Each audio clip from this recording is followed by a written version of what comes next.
Wow. Was my audio off this whole time? Can you guys hear me now? Like I said, first time doing a live stream and trying to set it up. I think I had it off. No.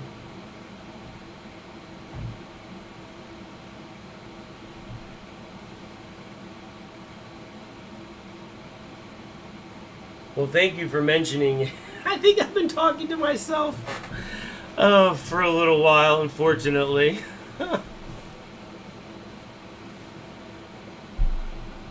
Oh, that's horrible.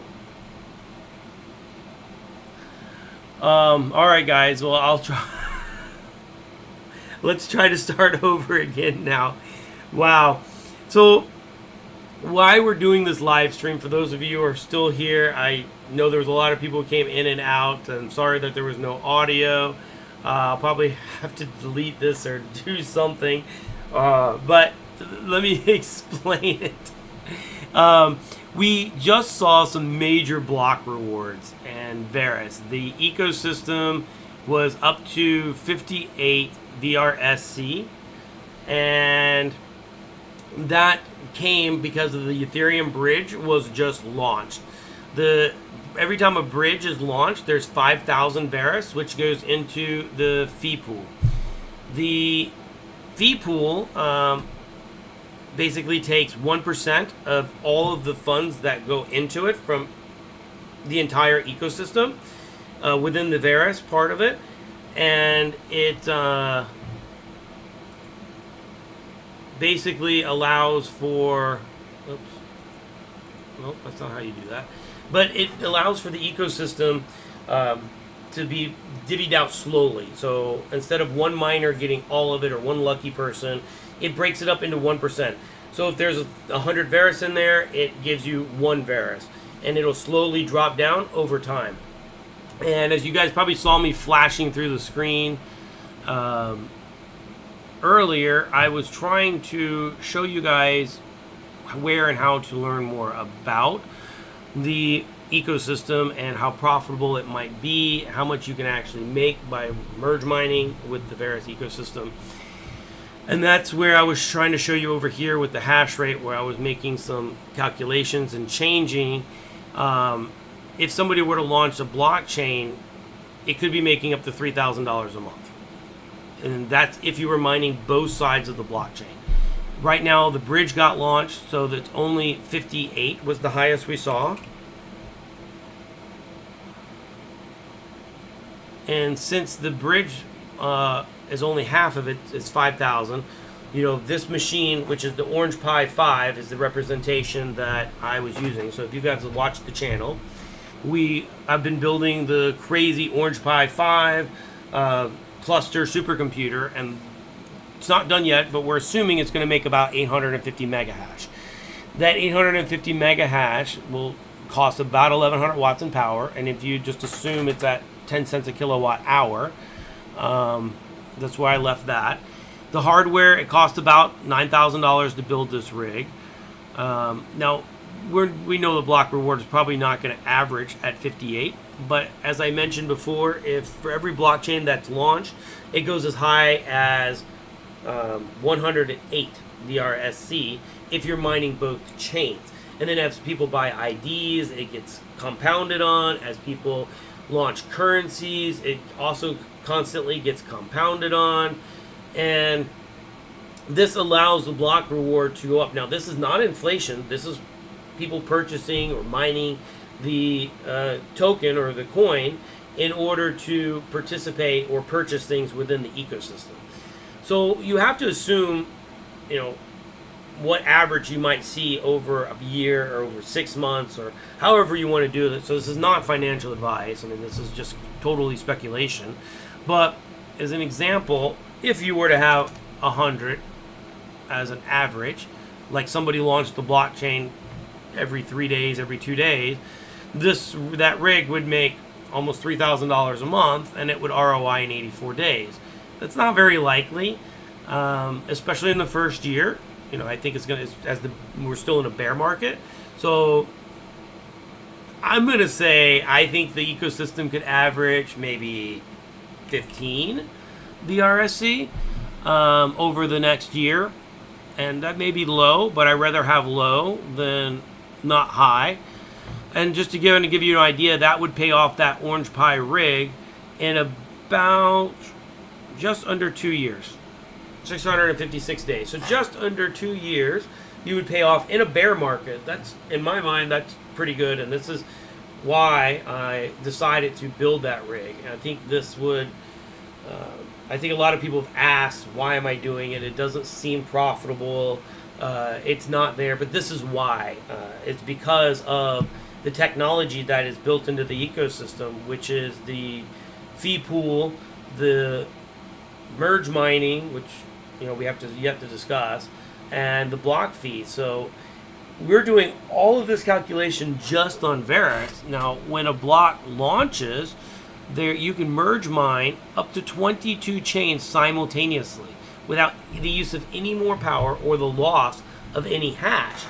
So when you have that opportunity to get the 50 VRSC out of the VRSC fee pool, you also have the opportunity to get the other 50 VRSC out of the newly chains fee pool. Now granted, that's going to slowly drop over a 24-hour period, 48-hour period, and it will, as it drops, people will also maybe add into it or buy other chains. You have the chance to mine both chains. But when you're mining the second chain, you're also getting their coin. Now, you can take their coin and stake it, because everybody that launches within the VRSC ecosystem will maintain a 50% proof of work and maintain a 50% proof of stake. So that gives you the ability to mine and stake it. Now, you could do a custom chain and maybe alter that some, but I think that's very far off. So we'll stick to everybody using one of those as a custom chain. So yeah, I hope that kind of explains what I was thinking, why I'm building the Orange Pi rig. Maybe we should take some, everybody's doing cell phone mining right now. So let's just say if you had 10 cell phones, that's 50 mega hash. And it was at whatever 20 VRSC, which I think is where we're getting close to. We'll just clear that out. Change the power to 50 because it's about 5 watts each. Your cell phones are making right now $1.16 a day, $35 a month. So every month you're getting a new used cell phone for free. You're upcycling. And you're upgrading your farm if you want to, build in the bear market. So there's a lot of opportunities. There's a lot of things going on, but I just really wanted to do this quick stream to explain why we're seeing these large fees, and to announce that the fees are here, to give everybody the opportunity to turn on their hardware, to start mining and staking. I know I was out with the kids at the park, but I can tell you I turned on some extra hardware. I turned on the graphics cards, the A4000s. So I got the A4000 rigs here that got turned on real quick. Had a few CPU rigs down. Went ahead and popped those on. So I mean, anything and everything I can throw at the ecosystem during these time frames is, in my mind, very beneficial. So yeah, again, sorry about the audio. I appreciate the help in telling me it wasn't on. Is there any questions or thoughts? I'm going to try to wrap this up and not keep it too long. It's just meant to be a quick stream just to kind of show you guys the block rewards, kind of a block party, if you will. But this wasn't planned or anything, and I got to go deal with the kiddos and whatnot.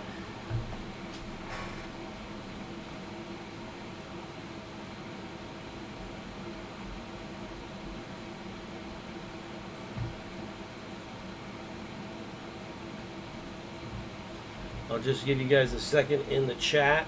In the meanwhile, you guys should be going to the website.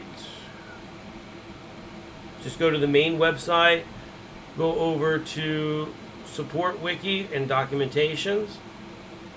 And this is where you can really start diving into launching the blockchain, the DeFi, and the Ethereum bridge is live. This is where all this is coming from. So if you guys are also interested in participating in the pre-conversion of the Ethereum bridge.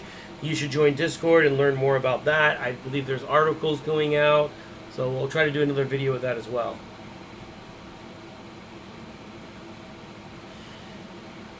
Yes, you can mine with AMD cards. At least you were able to. I'm not sure if the new miner... So there was a fork when PBAS was launched a few months back. And I know the NVIDIA miner is out. But let's go look real quick and see.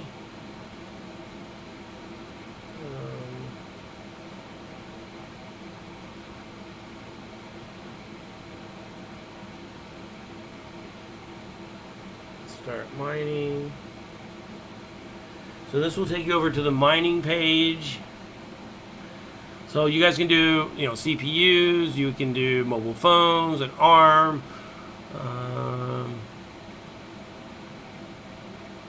So they've got Mac, Linux, ARM. Oh, we don't have there is GPU software out. I saw it in the Discord. So you need to join Discord for the GPU mining software. I know they have the NVIDIA one out. I didn't know it wasn't on the website. But they do have the NVIDIA, and I'm not sure if the AMD one has been released or not.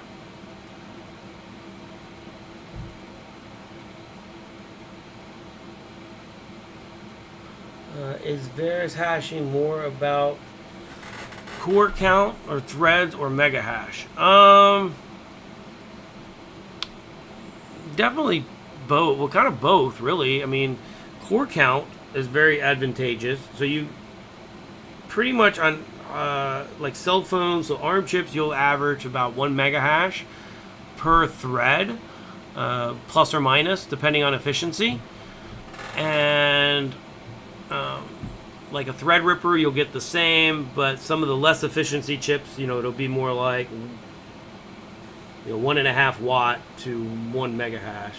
But I would go for more core count. So as an example, if you were going for cell phones, I would go for 8 cores over 4 cores. So if you have like here's a perfect example actually. Let's use the Orange Pi 5 and the Raspberry Pi that has just come out. So the Raspberry Pi has a 4-core that runs at 2.4 gigahertz, and it is supposed to get right around, I think they said 4 mega hash or so, where the Orange Pi 5 has the same 4 cores at 2.4, but it has another 4 cores at 1.8. Even though they're low, it ultimately winds up getting 6.5, almost 7 mega hash. So I would go for the higher core count personally, but you really want to get into the efficiency, and the efficiency is going to be in your Threadrippers, your ARM chips, your cell phones, your anything that has an ARM chip.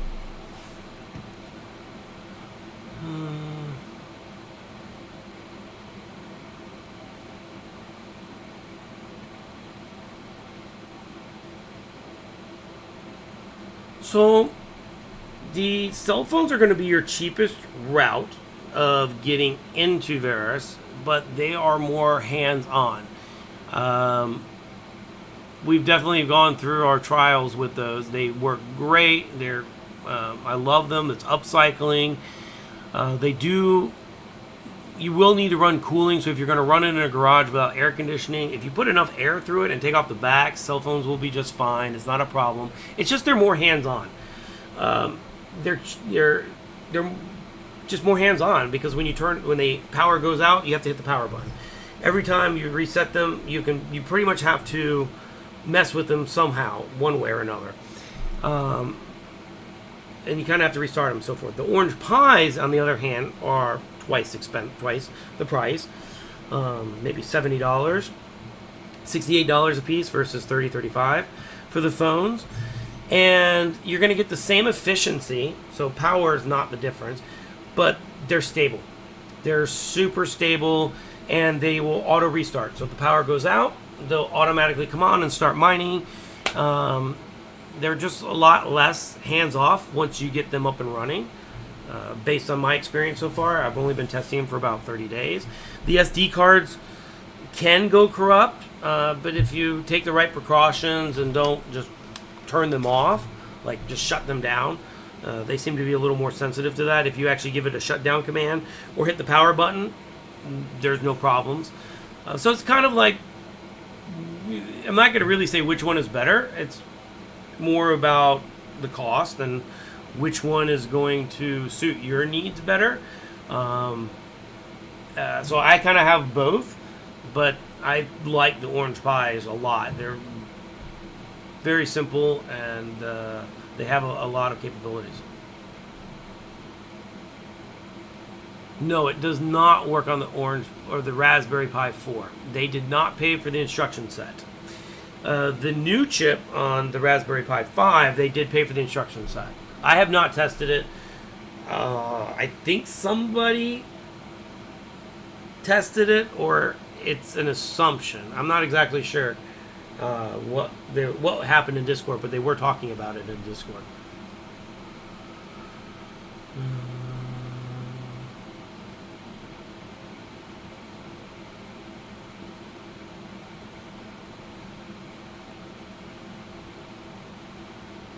So what Google Doc are you referring to? Are you looking for the mining hash Google Doc that's in Discord? If that's the case, yeah, if you join Discord and go over to the mining tab or the hash rate tab, you'll see a Google Doc page that will kind of show you which cell phones, what hash they get, what CPUs they are. And there's also one for CPUs and so forth. Yeah, I would love to see the Orange Pi 5 overclock. I've seen somebody get it up to 3 gigahash. Now, if that's stable or not, I don't know. So if it's not stable, I don't think it would last. But and then the next question is, how much power are you going to get out of it? But it'd still be fun to play with. The question is it scalable?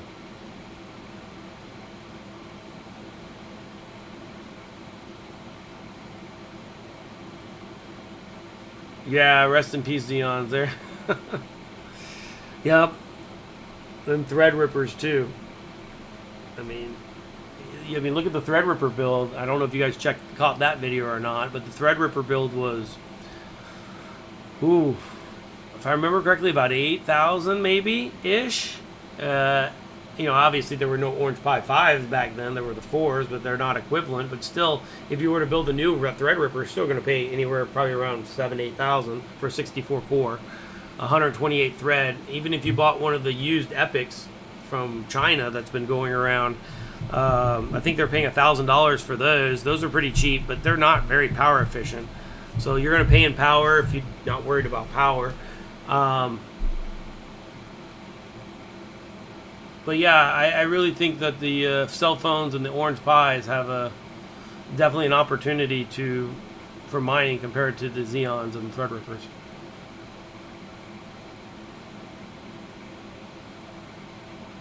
So the Samsung A03 has an octa-core CPU in it, and it's around $30 a day. Oh wow!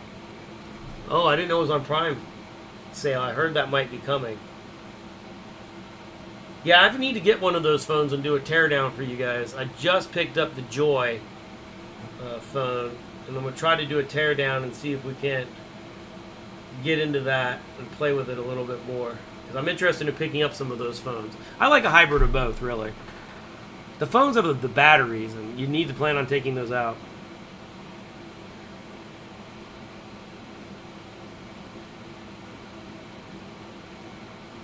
Yeah, graphics cards are very power hungry compared to the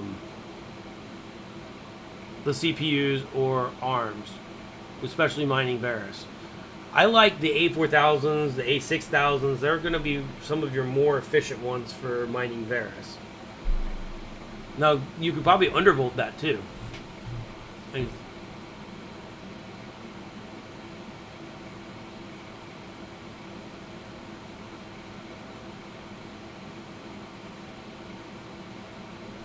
Let's switch back over to the block party.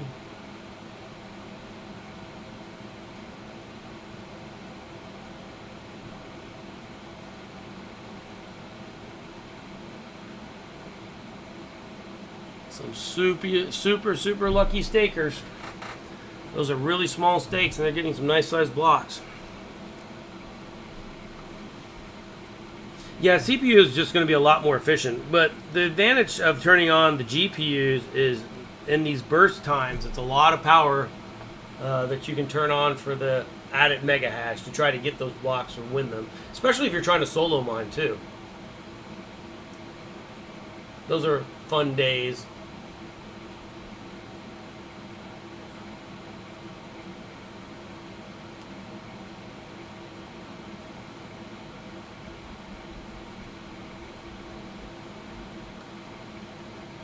The phones are great. You just need to plan on taking out the batteries and hardwiring them. And once you do that, there's no problems.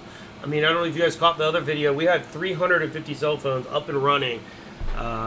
They, you know, we were some of the first ones to really go that kind of scale, and didn't have really any problems for the first year. And then we obviously started seeing bloating, and it progressively got worse, and we slowly started turning them off.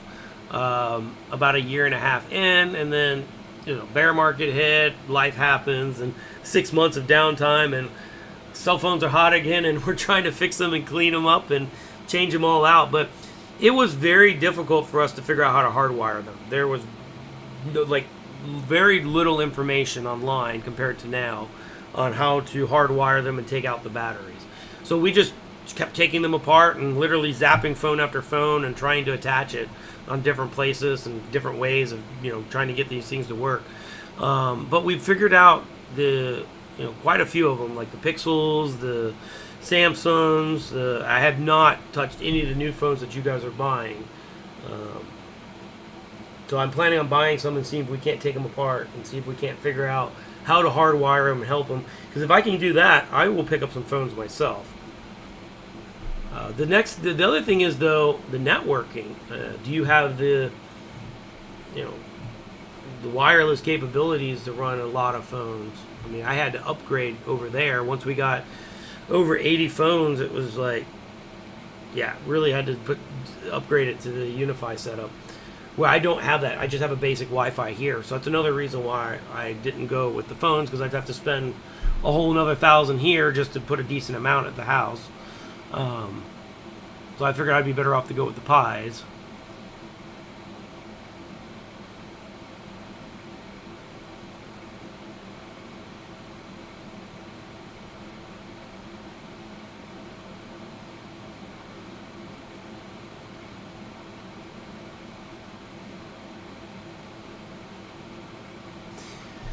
There are quite a few videos out on. If you join Discord, there are some videos on hardwiring. I have not put any out. There are people who've done tutorials in Discord. The reason why is every phone is different. So you kind of have to just pick a phone, focus on it, and then kind of show everybody how to do it. I was thinking I was going to be able to do a broader video, but it didn't work out that way. And really, my nephew Kyle's the pro at hardwiring them, so I need to get over there and be able to do that with him. Let me see if I can find. There's another great video, but I'm not. It's in German, I think, but I'm sure you can translate or at least get the idea.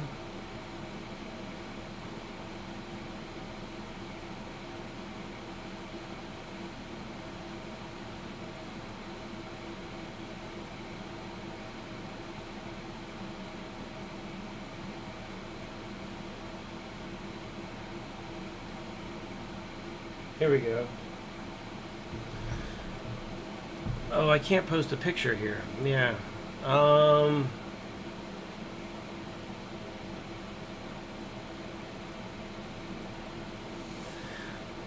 Alright. So this is a diagram that was posted in Discord, the VRSC Discord. So you have to make sure to join it so you can use that link. But this is kind of showing you somebody's plan on the way that they're going to wire them. This is one way using a diode. And that way you can also kind of control them through the USB. So there's different ways of doing it. Some people have boards, and certain phones like Samsung's you can control through the USB plug and through a main board. The Pixels, you cannot do that. After I bought 100 some Pixels, I figured that out the hard way. So we actually came up with a software that Kyle wrote, or he's been working on, to make it so that we can attempt to manage them and follow them instead of, since we can't plug them in. I am trying to find, here we go.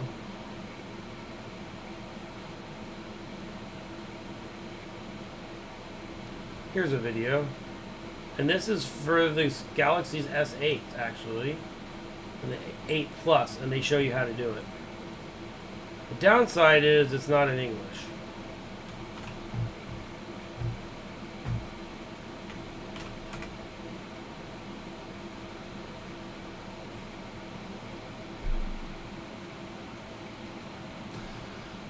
So, alright guys, well I appreciate everybody checking out the stream. Sorry for the technical difficulties, the early parts. I need to go ahead and start thinking about some other stuff tonight. If there's any questions or any other thoughts, I'll try to answer those real quick.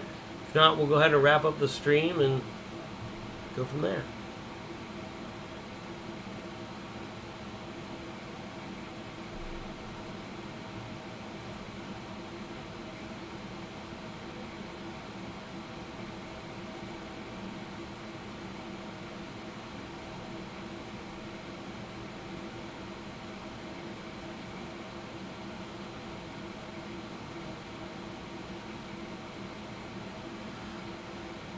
Alright, I don't see any other questions or thoughts, so I appreciate everybody that stopped in, and hopefully you guys had an opportunity to win some of these large blocks. Don't forget, they're still going. There's plenty of opportunities still. Pay attention to the ecosystem. They can be happening at any time now, at any point in time. Everything is live, and anybody can purchase stuff at any point, especially once the bridge is there. I think we'll be starting to see a lot more action coming up over the next several weeks and months. I know there's quite a few projects that are planning on launching, so keep an eye on this.